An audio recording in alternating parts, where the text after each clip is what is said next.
ওটা পশ্চিমবঙ্গের সব মিউনিসিপ্যালিটি হেরে গেছিল, তাঁতি পুরসভা একমাত্র জিতেছিল 95 সালে। দেখেছি সন্দেশখালীর পরাজয়ের কারণ কিছু নেই, সমস্ত ওখানে পুলিশ প্রশাসনের পক্ষ থেকে ব্যাপকভাবে আপনার ম্যাল প্র্যাকটিসেস করা হয়েছে, যেখানে নজরদারি ছিল না। ইভেন ইভিএমও পরিবর্তন হয়তো করেছে, আমরা জানি না, সঠিকভাবে বলতে পারবো না, কিন্তু আমাদের মনে হয়েছে আশ্চর্য ফল বেরিয়েছে। 1,68,000 ভোটে ঘাটাল লোকসভা কেন্দ্রে কেউ জেতে, 7,19,000 না 7.5 লক্ষ ভোটে ডায়মন্ড হারবার কেউ জেতে, 4 লক্ষ ভোটে জয়নগরের আসন কেউ জেতে। কিন্তু আশ্চর্য ফল। কে কোথায় ভোট দিয়েছে খুঁজে পাচ্ছেন না, যে আমার ভোটটা গেল কোথায়। একটা বুথ বেরোচ্ছে, বুথের আমরা ইনিশিয়ালি পেয়েছি, কাল থেকে সবাই পোস্টমর্টম করবেন, দেখবেন লিস্ট পেয়ে যাবেন। একটা বুথে অন্য মানে কারোরই ভোট নেই, সব ভোট একজন নিয়ে চলে গেছে। এইসব করেছে। অতএব এই রাজ্যে আমাদের লড়াই চলবে, এবং আমরা গণতন্ত্রে মানুষই শেষ কথা বলে, দম্ভ উদ্ধত্ত অহংকার শেষ কথা বলেন না। মুখ্যমন্ত্রী চুরি দুর্নীতি ঢাকার জন্য ইডি সিবিআইকে নিয়ে খুব আতঙ্কিত ছিলেন। আজকে তার প্রেস কনফারেন্সে রাজনৈতিক বক্তব্য থেকে ইডি সিবিআইকে আক্রমণ এটা বেশি ছিল, এবং তিনি ভুলভাল তথ্য দিচ্ছেন, আইন করতে পারবেন না, আইন আনতে পারবেন না। ওগুলোর মোদিজি আছে তো বুঝিয়ে দিবে। এনডিএ 300-র উপরে আসন পেয়েছে, এবং রাজ্যসভাতেও বিজেপির মেজরিটি রয়েছে। আর আজকের জনাদেশে বিভিন্ন রাজ্যে ভারতীয় জনতা পার্টির, বিশেষ করে উড়িষ্যার যে রেজাল্ট 21-এর মধ্যে 19, বা টিডিপিকে 7 নিয়ে অন্ধ্রপ্রদেশে যে রেজাল্ট, আপনার সাউথে যেভাবে ভারতীয় জনতা পার্টি পেনিট্রেট করেছে, এবং বেঙ্গলে অলসো সিট হয়তো 12 হয়েছে, 22 হয়নি, কিন্তু percentage of vote, a huge percentage of vote, প্রায় হিসাব এলে বোঝা যাবে 2.5 কোটির কাছাকাছি ভোটার পদ্মফুলে ভোট দিয়েছেন এই নির্বাচনে, যেটা 2,28,00,000 ভোট ছিল আপনার লোকসভা মানে বিধানসভার ভোটে। যদিও ভোট পার্সেন্টেজ কম পড়েছে, আমি জানি না সংখ্যাটা অ্যাকচুয়ালি। অর্থাৎ সব মিলিয়ে মানুষের সমর্থন, বিরাট অংশের সমর্থন ভারতীয় জনতা পার্টির সঙ্গে ছিল। একে মর্যাদা দিয়ে বিজেপি কাজ করবে। আজকে সরবেরিয়া থেকে শুরু করে একাধিক জায়গায় বিজেপির পার্টি অফিস জ্বালিয়ে দেওয়া হয়েছে, ভাঙচুর করা হয়েছে, কি বলবেন? বাসন্তীতেও একই ঘটনা ঘটেছে, বিভিন্ন জায়গায় জেতার পরই পোস্টপোন ভায়োলেন্স শুরু হয়ে গিয়েছে। দাদার পুলিশ থাকা সত্ত্বেও যে এইগুলো হচ্ছে, না দাদার পুলিশ কি করে থাকবে? দাদার পুলিশ তো কন্ট্রোল বাই দি আপনার পিসির পুলিশ কন্ট্রোল করছে স্বাভাবিকভাবে। এটা তো ইন্ডিপেন্ডেন্টলি কাজ করতে ওদের প্রেজেন্স যতটা হয়, এবং আমরা চেষ্টা করছি, আমরাও অ্যাক্টিভ করে দিয়েছি সবাইকে। আমরা লোকজনের পাশে থাকবো, আমাদের লিমিটেশনের মধ্যে আমরা থাকবো। আমরা এর আগেও সেফ হাউস করেছি, লোককে সরিয়েছি, করেছি। পশ্চিমবঙ্গে প্র্যাকটিস আছে, এবং এটা বন্ধ করার দায়িত্ব তো প্রশাসনের। প্রশাসন আর দল যখন এক হয়ে যায়, পুলিশ যখন গিয়ে পোলিং এজেন্টকে গ্রেপ্তার করে, পুলিশ যখন গিয়ে মিথ্যা মামলা তৈরি করে, পুলিশ যখন গিয়ে তৃণমূলের হয়ে ভোট অর্গানাইজ করে, ক্যাম্পেইন করে, স্বাভাবিকভাবে সেই প্রশাসনের কাছ থেকে এর থেকে বেশি কিছু আমরা আশা করতে পারি না। যেভাবে একাধিক দুর্নীতি হয়েছে, চাকরি চুরি হয়েছে, একাধিক কেন্দ্রীয় এজেন্সি তারা তদন্ত করছে, তারপরে সন্দেশখালী মহিলাদের উপর অত্যাচার, কোনোভাবে কি সেইগুলো এত বিষয় এই এতগুলো বিরাট ভাবে প্রভাব পড়েনি তো, বরঞ্চ বেআইনিভাবে চাকরি পাওয়া লোকেরা, বেআইনিভাবে ওবিসি রিজার্ভেশন পাওয়া লোকেরা, তারা ঐক্যবদ্ধ হয়েছেন, এবং অসৎ মানুষরা এবং যারা চুরি করতে গিয়ে জুডিশিয়ারির মাধ্যমে ধরা পড়ে গেছেন। আমাদের তো ডাইরেক্ট রোল নেই, চাকরি চুরি বলুন, ওবিসি বেআইনি ওবিসিকে হিন্দুদের বঞ্চিত করে বেআইনি ওবিসি বাতিল বলুন, সব কোর্ট করেছে। এবং এখানে এরা সবাই মরিয়া হয়ে, যাদের চাকরি চুরির দায়ে বাতিল হয়েছিল, পরবর্তীকালে সুপ্রিম কোর্টে স্থগিতাদেশ দিয়েছে, তারা যদি ভোট নিতে যায়, তারা যদি ভোট গুনতে যায়, স্বাভাবিকভাবে তারা কি করতে পারে আপনার সহজেই অনুমেয়।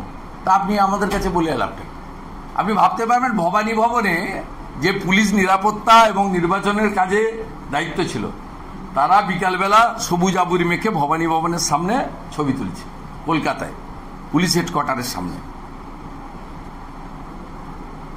ছবিটা দেখবেন, আর কারো কাছে না থাকলে আমি পাঠিয়ে দেব।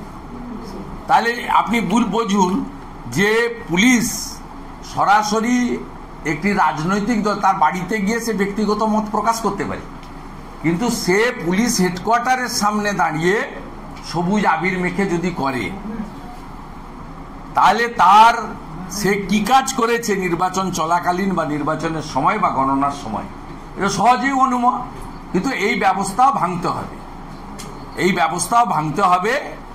2004 সালেও সিপিএম সর্বোচ্চ আসন পেয়েছিল, কংগ্রেস 4টে পেয়েছিল, তৃণমূল 1টা পেয়েছিল, আর সব সিপিআইএম পেয়েছিল, 37টা আসন পেয়েছিল সিপিআইএম।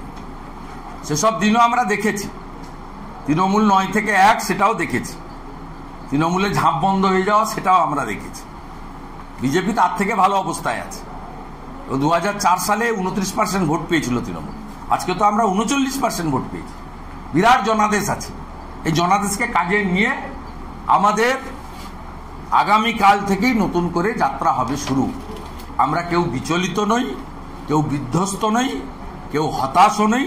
মোদিজি প্রধানমন্ত্রী হচ্ছেন এবং প্রধানমন্ত্রী হওয়ার দিন নিশ্চিতভাবে অন্যের বিরক্তির কারণ না হয়ে, অন্যকে উত্ত্যক্ত না করে, তার উপর হামলা মামলা না করে শান্তিপূর্ণভাবে আমরা সেলিব্রেশন 21-এও করে দিয়েছিলেন প্রায় 50-55টা আসনে। আজকেও প্রায় 8-10টা আসনে ভোট কেটে দমদম, উত্তর কলকাতা, এরকম বহু সিট আছে, আমি নাম বলে দেবো, যেখানে 20-30-40 হাজার ভোটে বিজেপি হেরেছে। সেসব জায়গায় ভোট কেটে ওদের সুবিধা করে দিয়েছে, সেই কারণে ওরা 29টা পেয়েছে, নইলে ওদের 17টা পাওয়ার কথা ছিল। দিলীপ ঘোষের মতো নেতা হেরে যাওয়াটা না না, দিলীপ দাকে ধরুন কার্যত হারিয়ে দেওয়া হয়েছে। মন্তেশ্বরে যে ভোট হয়েছে, এ ভোট কি অ্যাকচুয়াল রিফ্লেকশন নাকি? আপনি বলুন, একটা লোকসভার কেন্দ্রে 7.5 লক্ষ ভোটে জিতছে, কি পপুলার ক্যান্ডিডেট! এ তো পুরনো দিনের আরামবাগের কথা আমাদের মনে করিয়ে দিচ্ছে, কেশপুরের নন্দরানী দলের কথা মনে করিয়ে দিচ্ছে, আরামবাগের বিনয় দত্তের কথা মনে করিয়ে দিচ্ছে, গড়বেতার সুশান্ত ঘোষের কথা মনে করিয়ে দিচ্ছে।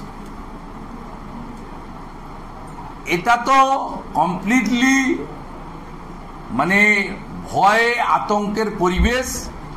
আর এই যে বেনিফিশিয়ারি মানুষের হাতে টাকা পৌঁছে দেওয়া হচ্ছে, এইটা কেড়ে নেওয়ার হুমকি দেখানো হয়েছে। তার ফল কিছুটা ভাবে একদিকে তোষণ করে মুসলিমদেরকে কনসলিডেট করা হয়েছে, অন্যদিকে লক্ষ্মীর ভান্ডার কেড়ে নেব, অমুক চলে যাবে, অমুক দেব না, বন্ধ করে দেব, সাগর দিঘিতে বন্ধ করেছি, তোমার গ্রামেও বন্ধ হবে। এই যে হুমকি আর সীমাহীন নির্লজ্জভাবে সিভিল এবং পুলিশ প্রশাসনকে ব্যবহার করা, তার ফলে দিলীপদার মতো লোককেও বা বর্ধমান দুর্গাপুরের মতো আসন আমাদের অল্প ভোটে হারতে হয়েছে, সামান্য ভোটে।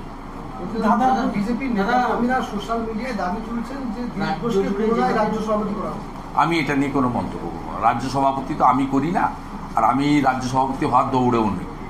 আর আমি বিরোধী দল নেতা হওয়ার জন্য দিল্লিতে গিয়ে কখনো কারো কাছে তদবির করিনি। পার্টি মনে করেছে দিয়েছে, তাই আমি কাজ করছি, ভবিষ্যতেও কাজ করব, সিনসিয়ারলি কাজ করব, নো কম্প্রোমাইজ কাজ করব। এটাতে হতাশ ভেঙে পড়ার কোনো কারণ নেই। আমি তৃণমূল কংগ্রেস করেছি, তৃণমূল কংগ্রেসের 2001-এর প্রার্থী ছিলাম আমি মুখবেড়িয়াতে, হয় এবার নয় নেভার। তৃণমূলের লোকেদের অফিস সব বন্ধ হয়ে গেছিল, তো বিজেপির অফিস খোলা আছে গোটা রাজ্যে। বিজেপি তো কাল থেকেই মাঠে নামবে। 2004-এ দেখেছি তৃণমূল 9 থেকে 1 হয়ে গেছিল, মমতা ব্যানার্জি একা কুতিয়ে কুতিয়ে জিতেছিলেন 98,000 ভোটে। অজিত পাঞ্জা থেকে কৃষ্ণা বসু সবাইকে হারতে হয়েছিল।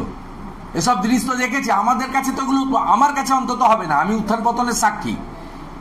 আর যারা এই উদ্ধত্ত অহংকার দেখায় তাদের পতন হবে। তৃণমূল কংগ্রেস তো 4 সালে 29% ভোটে নেমে গেছিল, 9টা এমপি ছিল, 1-এ নেমে গেছিল এবং 29% ভোটে। আমাদের তো 21-এর পরে পার্টিকে পুরো ভেঙে মেরে তুলে দিয়েছিল।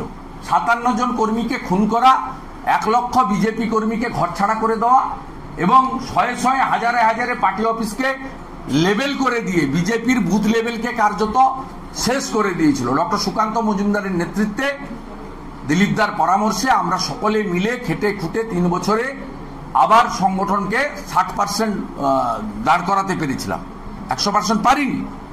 তারপরেও 2021-এ আমাদের যে ভোট ছিল তার থেকে 1% ভোট বেড়েছে। 2021 সালে 77টা বিধানসভায় লিড ছিল, এবারে 100-র কাছাকাছি বিধানসভাতে লিড আছে। এমনকি কলকাতাতে মানিকতলা, জোড়াসাঁকো, শ্যামপুকুর এসব বিধানসভাতে বিজেপি লিড করেছে, কলকাতার মতো জায়গাতে। আপনারা সব হিসাবগুলো করবেন, তারপরে বুঝতে পারবেন।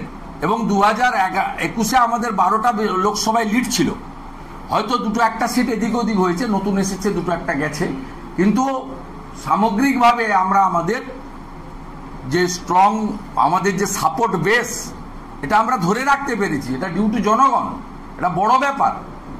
আমাদের আরো কাজ করতে হবে, আরো সিনসিয়ারলি ওয়ার্ক করতে হবে এবং যে ইস্যুগুলোর বিরুদ্ধে আমাদের লড়াই, সেই ইস্যুগুলোকে সামনে রেখে আমরা একমাত্র অপোজিশন পার্টি যাকে মানুষ রেকগনাইজ করেছে।